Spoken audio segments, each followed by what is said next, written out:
এক সিলিন্ডার অক্সিজেনের কি মূল্য। তো আজকে যে কাজ আমরা এখানে করলাম এই জোয়াকের নেতৃত্বে, পৌরসভার নেতৃত্বে এবং সাংবাদিক সমিতির নেতৃত্বে, সেই কাজ এবং ব্র্যাক আসলে যা সহযোগিতা করছে আপনাদের সাথে কাজগুলো করার জন্য, সেটা চলমান থাকুক।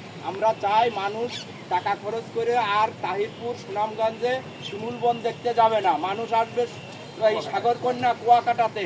আমরা সেটার আজকে শুরু করলাম। 5 বছর পরে উপর দিয়ে ড্রোন উঠবে, ড্রোন দিয়ে মানুষ ছবি তুলবে কুয়াকাটার আর পোস্ট করবে বিভিন্ন সোশ্যাল মিডিয়ায় যে আসো তোমরা কুয়াকাটায় দেখো কুয়াকাটার বিউটিফিকেশন কী হয়েছে।